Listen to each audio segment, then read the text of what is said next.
respond to a 34 Pacific Drive for a 130. The property is being reported to contain suspicious activity. J1, please still approach with caution with a 127.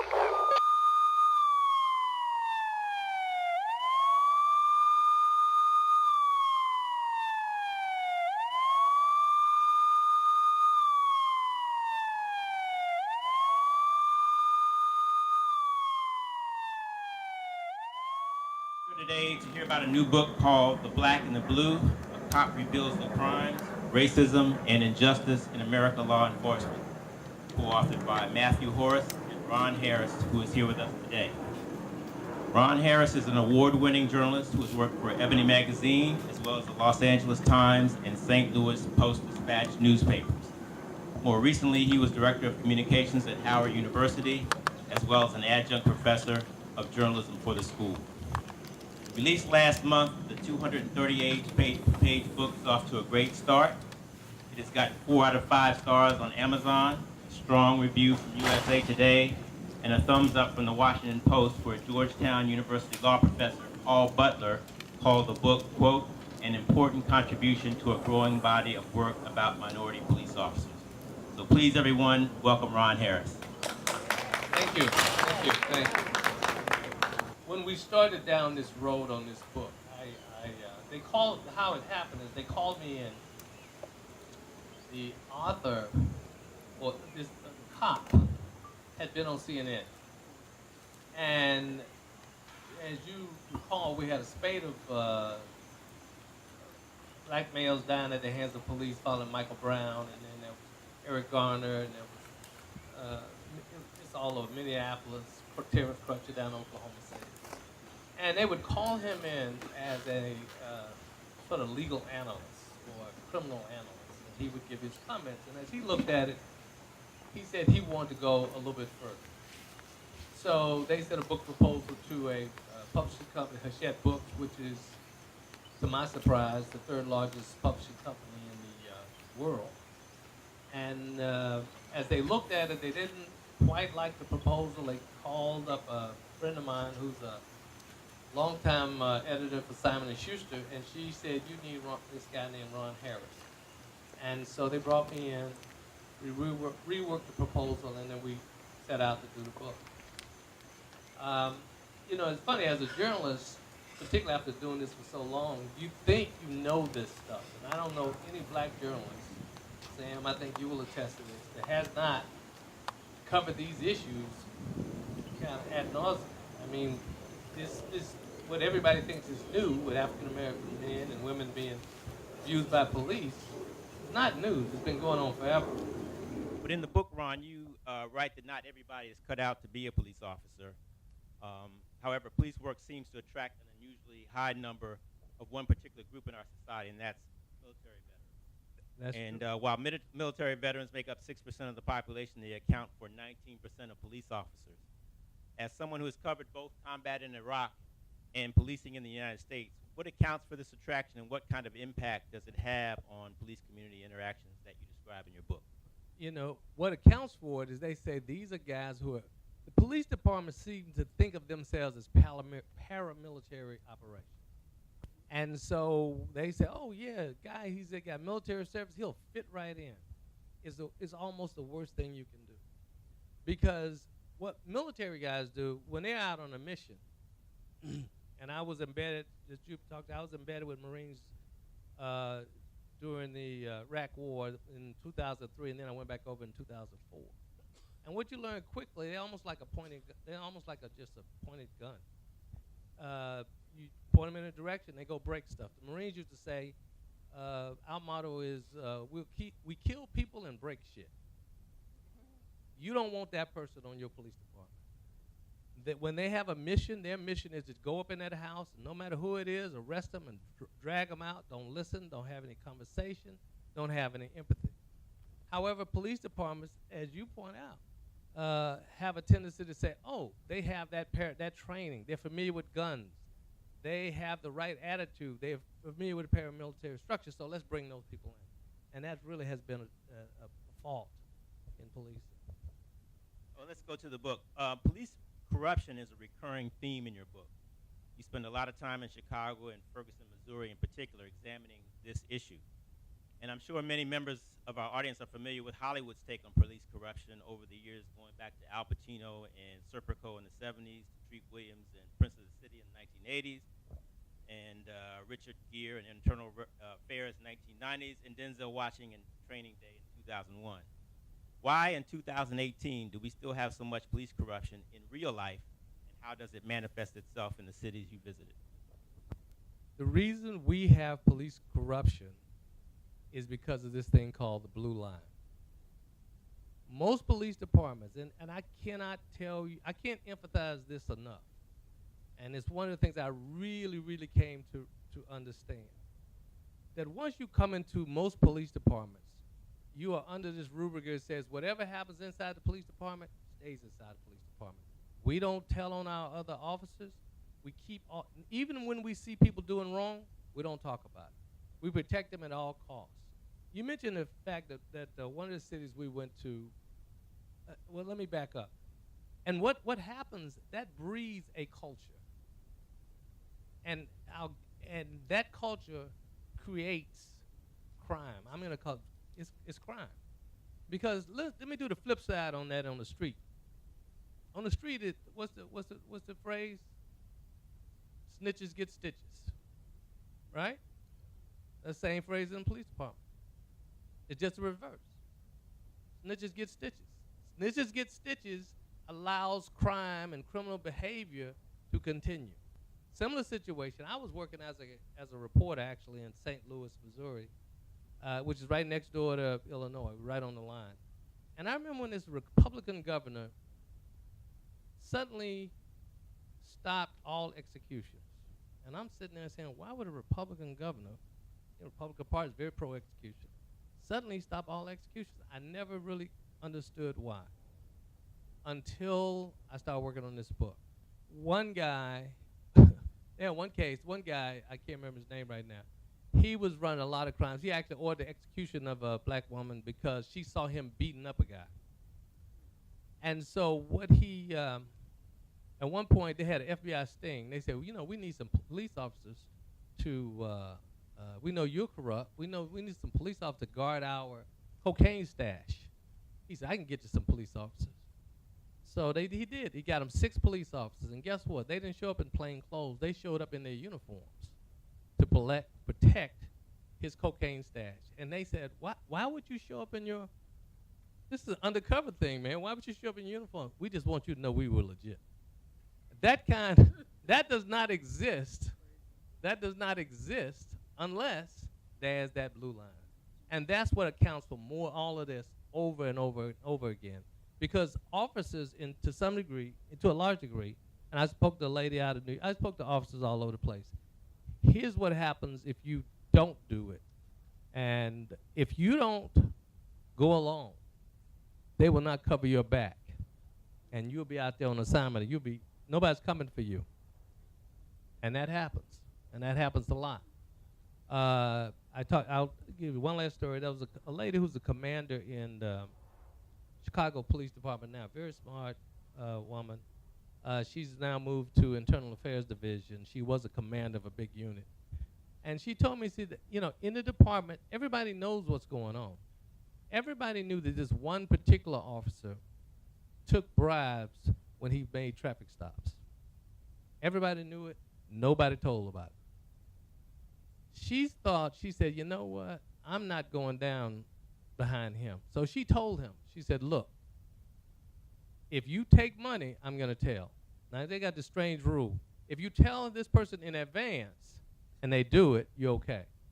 But if they do it and you don't tell them that and you tell on them, now you're bad.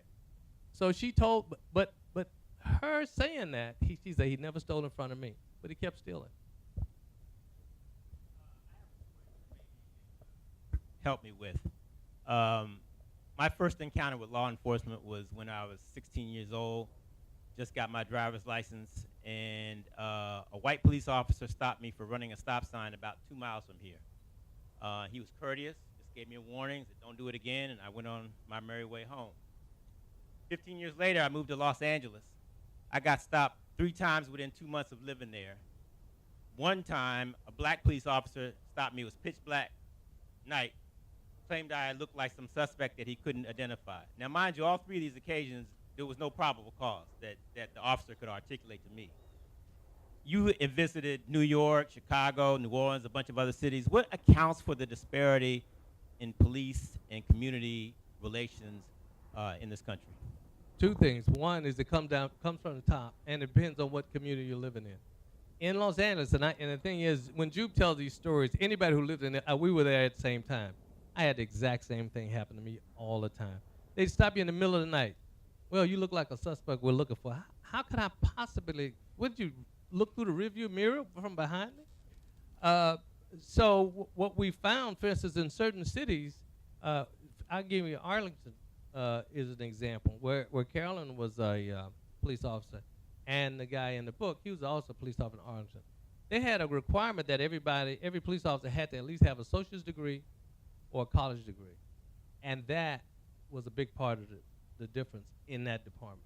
Also, if you looked at in Los Angeles, as you remember when we were there, the chief, Daryl Gates, I mean, he was stone cold racist, and that permeated the department. Those practices permeated the department. One day I asked my youngest son, I had given him a car, and just out of the blue I asked him, I said, do you ever get stopped by the police?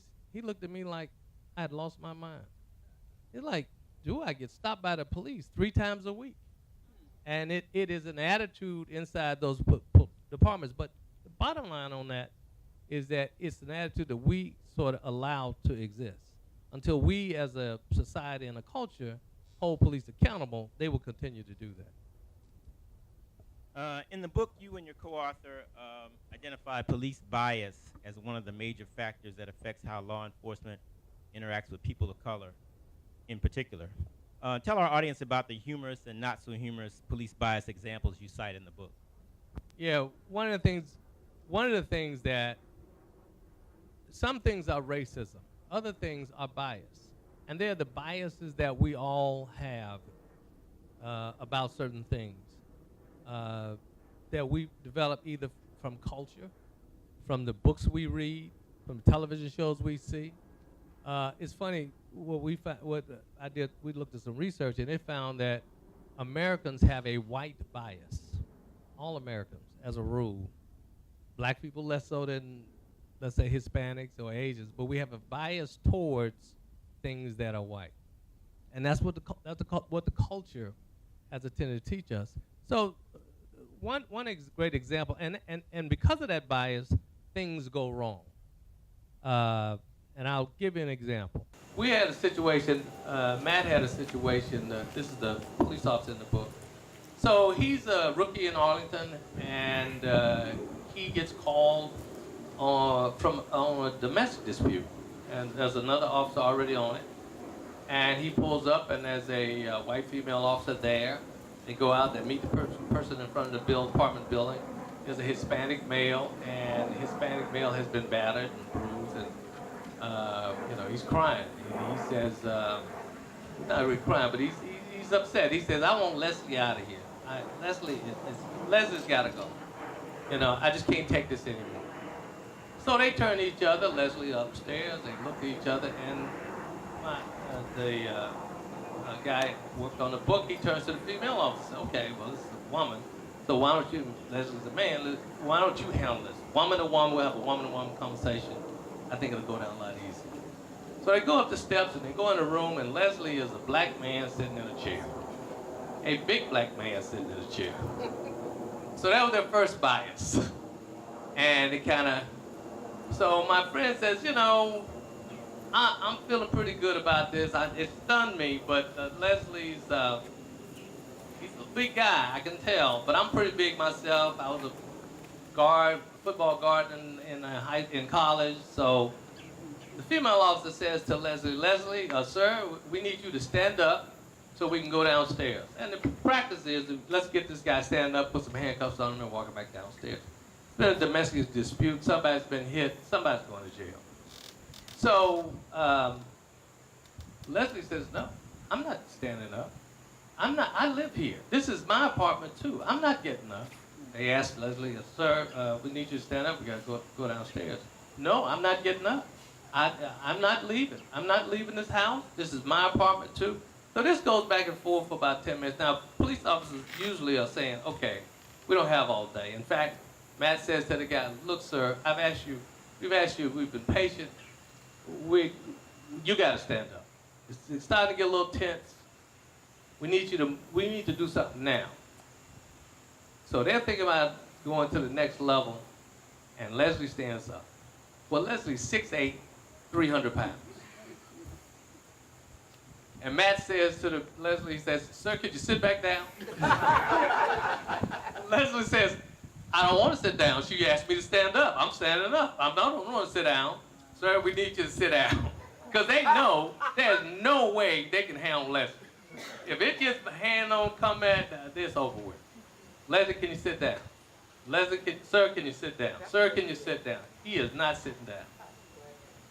So now they're rationing up. Matt tells me, he said, Ron, I really thought the only way we're going to get through this, I'm going to have to pull my weapon. He said, I don't want to pull my weapon because if you pull a weapon without intention to shoot it, you're probably going to end up shooting somebody. So, but I'm thinking that if it escalates, the only way we're going to get out of this is I'm going to pull my weapon. So he asked him one more time, said, Leslie, we need you to come downstairs. He still said, I love him and I'm not leaving the apartment. And then suddenly there's a pause and Leslie puts his hand in his head, all 6'8", 300 pounds, and starts weeping. And then he sits down in the chair. I'm going to ask one more question before we audience questions. Earlier this month, 26-year-old Botham Jean was shot by an off-duty Dallas police officer while he was relaxing in his own apartment. He joined a long list of troubling and sometimes fatal police encounters with black people just going about their daily lives. These encounters have become so numerous they've been assigned the hashtag #LivingWhileBlack. What advice would you have for members of our audience and readers on how to handle a police encounter to reduce the chances of things going wrong? You know, I wish I had a book. There's a lady in the book. Her name is Amy Hunter. I met her in St. Louis. She tells an incredible story. I went to her house, and she lives in a very upscale neighborhood of St. Louis, a place called University City. And she had when she was younger, she and her husband, they had 10-year-old sons. They were twins. And she said they made it a pact that when they became tall enough, at least her height, which was 5 feet, that Gay would give them the talk. And that's the thing that many black parents do. And that talk is, when the police stop you, no matter what happens, no matter what they say, you do exactly what they say. Don't argue. Just no matter what they ask you to do, because you can't win that argument on the side of the road. So they gave him that talk. A couple of years later, her son went down to an area in St. Louis called the Del Mar Loop. It's an entertainment area. In fact, God, I can't think of his name right now. The guy who started rock and roll. Chuck Berry. Chuck Berry played at a club down there. In fact, he played down there every week almost until his death in 2017. And so it was a very popular place. So his son went down, and he saw two of his friends. He was meeting some friends, and he saw them drinking. He knew that was a no-no, so he headed back home. On his way home, about 5 houses away from his house, the police stopped him. And they said he looked like a man who was armed with a machete. Now, he's 12 years old, 5 feet tall. But he was unnerved by that, and they let him go, and he came home. And I remember when she told me that story, because that story moved her in such a way. He came home. He was rattled. He said, "Mom, I had on khaki pants. I got on a polo shirt. I got on my Sperry topsiders. I had my pants, my shirt tucked into my pants. And she said to me, she said, like the clothes were going to save him. And she said, I knew that they wouldn't save him. He asked her, he said, is it because I'm black? And she said she didn't really want to tell him that you got to carry this. She said, but he was, you could tell, she could see he was confused. And his tears started welling up in his eyes. And then he said, Mom, I just want to know how long this is going to go on. And she turned to him, she told me, she said, now I had tears in my eyes. And she said to him, for the rest of your life. Anyone have any questions? Please come up to the mic. I know somebody. We weren't that thorough. I have a comment to make. I appreciate your talk. I have 4 children. I live in McLean, Virginia. Most people look at me and don't think that I'm quite African American. They wonder, like, what is your race? Well, I have 2 sons. One who is actually 22, who's probably a little bit darker than my complexion, but just slightly. And I have a 18-year-old son who is very dark skinned compared to my complexion. And a comment that I wanted to make is that my light-skinned son probably hasn't encountered too much, at least not verbalized it, in regards to so far his life with the police. But my 18-year-old, when he was 14 years old, he went to his first party, which was a New Year's Eve party in McLean, Virginia. And there was alcohol at the party. Apparently, somebody had called. It was a disgruntled kid who wasn't invited to the party. And the parents called and said that there was alcohol at the party. And so the police arrived at this Caucasian home, and I think my son was one of it as far as African American. And so the police came in and said the party had to be broken up. And so all the kids who had drivers that were picking them up, and my son had gone with a Caucasian friend, and it was a Caucasian parent who had actually picked up my son and her son. And her son made it to the car, and my son was stopped. And he was questioned about, where do you live, son? And he said, I live, gave the address, McLean, Virginia. And they said, no, you don't. And he said, yes, I do.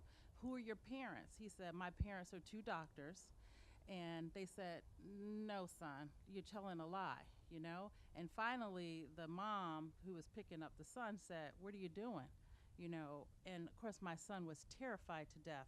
And it was really my first understanding, knowing the media and everything that's going on, but it really hit home that we really need to teach our children about racial profiling. And my son had experienced it at the innocent age of 14, and he was terrified. And I think it's something that's still a part of him to this day.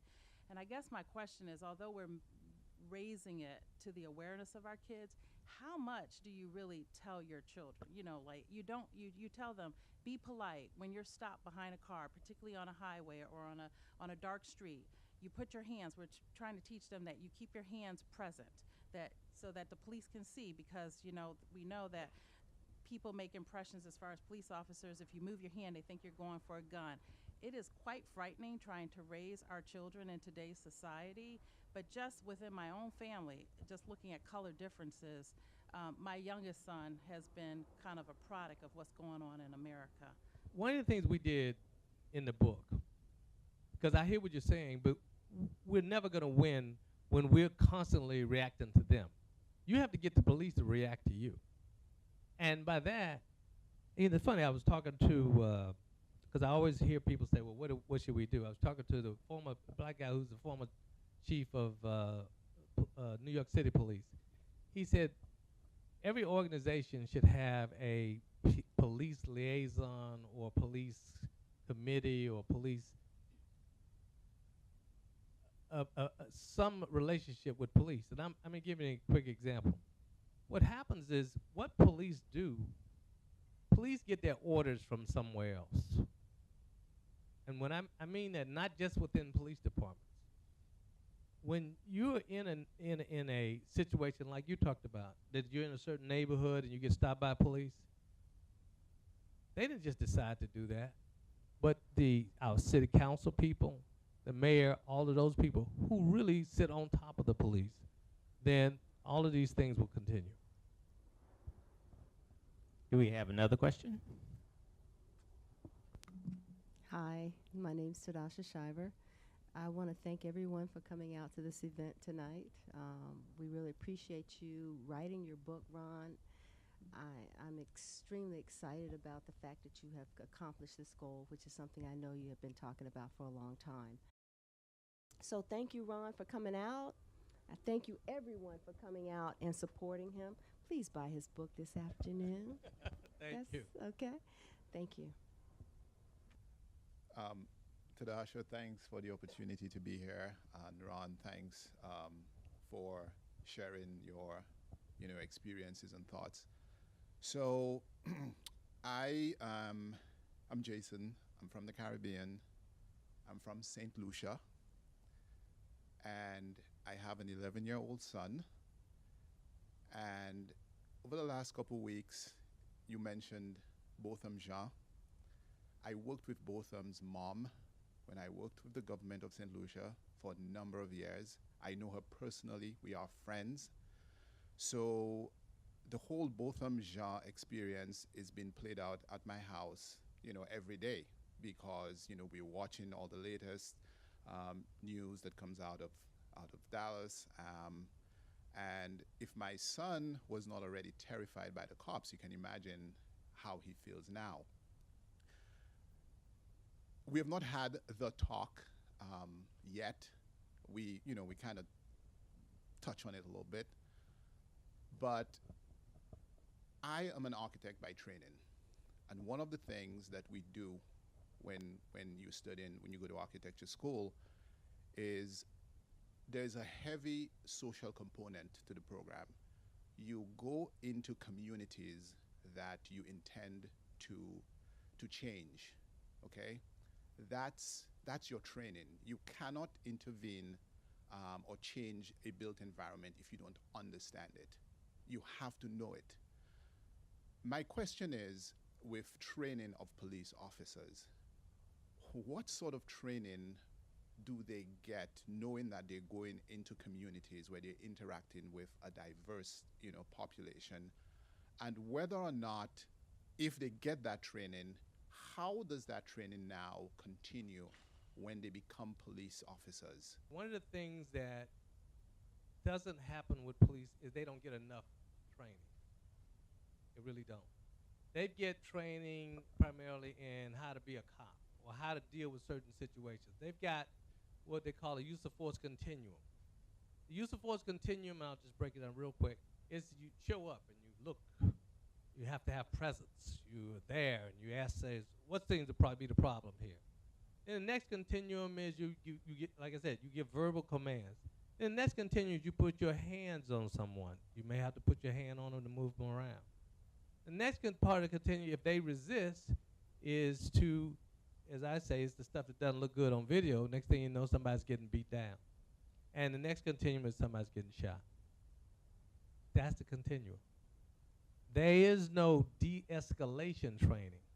How do I talk this person down without putting my hands on them? How do because I'm told to automatically assume control, automatically be in charge. Some police departments are finally starting to do that. You talked about cultural training. There's almost none of that goes on. And I tell people that would be true if, and my good friends here from LA, you remember East LA. If you had plopped Ron Harris down in East LA, he would have thought everybody was a criminal and everybody was a junkie and this guy's a gang member, because I don't know East LA. They're just people hanging out in the hood. They're not doing anything. Black men are 3 times more likely to get shot by police than anybody else. Mentally ill people, 16 times.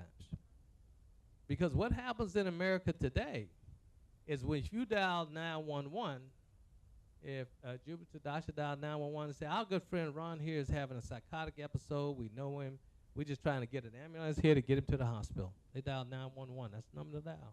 They're not gonna send an ambulance. They're gonna send 2 guys in blue uniforms with guns on their hips. You were the first person in the country to write a story to say that the war on drugs is a war on black people. And I'm wondering now, a century later in writing this book, Is that still the case? And has your views from what you wrote then changed any in having done this? Well, and you're right. That was true. The war on drugs was horrific. The war on drugs was a war on black people. What's happening now is really interesting to me. And I talked to one guy working for a pharmaceutical company. He's a black guy. He said, "We got a $100 million fine, but that's a drop in the bucket to all the money that we're making." And I don't know if that's the reason, but we seem to not have been as aggressive on this particular drug epidemic. And this is by far, when people thought the crack thing was bad, this is way worse, way worse. Yeah. Well, I want to thank everybody for coming. There's still plenty of food left, and Ron has his books for sale. So enjoy the rest of the evening. And again, thank you.